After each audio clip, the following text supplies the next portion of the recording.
வேதங்கள் என்று சொன்னால் புனிதமிக்க ரமதானுடைய மாதத்தில் இறங்கிய வேதங்களும் இருக்கின்றன. அது மட்டும் இல்லாமல் சில நபிமார்களுக்கு கொடுக்கப்பட்டுள்ள சில வேதங்களும் இருக்கின்றன. வேதங்கள் எதற்காக கொடுக்கப்படுகிறது, அதனுடைய வரலாற்று என்ன, அதில் சுருக்கமான சில விஷயங்களை பாருங்கள். அல்லாஹ் சுப்ஹானஹு வ தஆலா இந்த மனித சமுதாயத்தை நேர்வழிப்படுத்துவதற்காக அவர்களில் ஒரு நல்லவரை தேர்ந்தெடுத்து அவர்களை இறை தூதராக ஆக்கி அவர்களுக்கு இறை செய்தியை கொடுத்து அவர்கள் அந்த இறை செய்தி அந்த மக்களுக்கு மத்தியில் சொல்லும் பொழுது அந்த மக்கள் அந்த இறை தூதர் மீது நம்பிக்கை வைக்க வேண்டும், அல்லது நம்பிக்கை கொண்ட மக்கள் தன்னுடைய பொது வாழ்க்கையை அவர்கள் கொண்டு வர வேண்டும், தன்னுடைய வாழ்க்கையை பயன்படுத்த வேண்டும் என்று சொன்னால் அதற்கு பொது சட்டம் தேவை. அந்த நேரத்தில் தான் அல்லாஹ் சுப்ஹானஹு வ தஆலா அந்த தூதர்களுக்கு சில வேதங்கள், சில புத்தகங்கள், அல்லாஹ்வுடைய சில வார்த்தைகள் சட்டங்களாக அல்லாஹ் சுப்ஹானஹு வ தஆலா இறக்குவார். இதில் அவர்களுக்கு ஒரு அருட்கொடையாகவும் இருக்கும், சிலருக்கு சட்டங்களாக இருக்கும், சிலருக்கு இது அல்லாஹ்வை துதி செய்கின்ற வேத புத்தகமாகவும் இருக்கும்.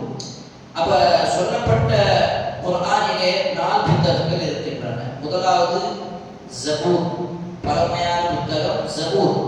ஜபூர் என்று சொன்னால் தாவூத் அலைஹிஸ்ஸலாம் அவர்களுக்கு இறங்கிய புத்தகம். இந்த புத்தகத்தில் ஜபூர், அந்த தாவூத் அலைஹிஸ்ஸலாம் அவர்கள் இந்த ஜபூர் புத்தகத்தை அல்லாஹ்வை துதி செய்வதற்காக மிகவும் அழகான இனிமையான ராகத்தோடு அந்த வேதத்தை படிப்பார்கள் என்று அல்லாஹ்வுடைய தூதர் ஸல்லல்லாஹு அலைஹி வஸல்லம் ஹதீஸில் நமக்கு சொல்லியிருக்கிறார்கள். அப்ப அந்த வேதம் தாவூத் அலைஹிஸ்ஸலாம் கொடுக்கப்பட்டுள்ளது. சூரத்துல் நிசா அத்தியாயத்தில் பார்க்கும் பொழுது வஆத்தைனா தாவூத ஸபூரா, நாங்கள் தாவூத் அலைஹிஸ்ஸலாம் அவர்களுக்கு ஸபூர் என்ற புத்தகத்தை கொடுத்தோம் என்று குர்ஆன் சொல்கிறது.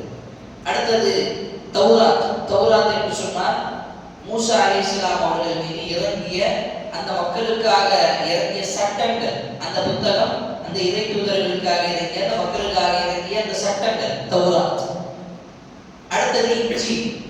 ஈசா அலைஹிஸ்ஸலாம் அவர்கள் தன்னுடைய தோழர்களுக்கு, தன்னுடைய ஹவாரியன்கள் அவர்களுக்கு சொல்லப்பட்ட சில விஷயங்கள், இறை செய்திகள் அவர்களுடைய வாரத்தில் உயர்ந்த பிறகு அவர்களுடைய தோழர்கள் சிலர்கள் அந்த ஹவாரியன்கள் ஒரு புத்தகமாக அந்த இஞ்சிலுடைய வடிவத்தில் வெளிப்படுத்தினார்கள், மக்களிடம் கொண்டு வந்து சேர்த்தார்கள். அப்ப இந்த கடைசியாக வந்த முஹம்மது நபி ஸல்லல்லாஹு அலைஹி வஸல்லம் அவர்கள் மீது இறங்கிய இந்த வேத புத்தகம், அல்லாஹ்வுடைய வார்த்தை, அல்லாஹ்வுடைய கலாம், இந்த மனித குலத்திற்கு மிகப்பெரிய ஒரு அருட்கொடை அல்லாஹ்வுடைய வார்த்தை குர்ஆன். ஒவ்வொரு காலத்திலும் ஒவ்வொரு முஅஜிசாக்கள் இருக்கும். ஆனால் அல்லாஹ்வுடைய தூதருக்கு இறங்கிய இந்த மிகப்பெரிய ஒரு முஅஜிசா மறுமை நாள் வரை இருக்கின்றது. அதுதான் திருக்குர்ஆன். குர்ஆன் பொறுத்தவரை இதனுடைய சிறப்பம்சங்கள் என்ன என்று சொன்னால், இந்த குர்ஆனுடைய என்னவெல்லாம் தொடர்பாக இருக்கிறதோ, இந்த குர்ஆனுடைய என்ன தொடர்பு இருக்கிறதோ அத்துணைக்கும் அல்லாஹ் சுப்ஹானஹு வ தஆலா சிறப்பை கொடுத்திருக்கிறார்.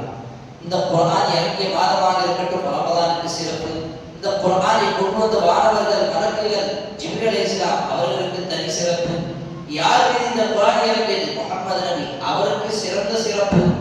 எந்த மொழியில் இறங்கியது? அரபி மொழி, அதுக்கு தனி சின்ன ஒரு சிறப்பு இருக்கிறது குர்ஆனிலும். அதே போன்று எந்த இரவில் இறங்கியது? லைலத்துல் கத்ர், அது மிகவும் மேலான சிறந்ததாக ஒரு இரவு.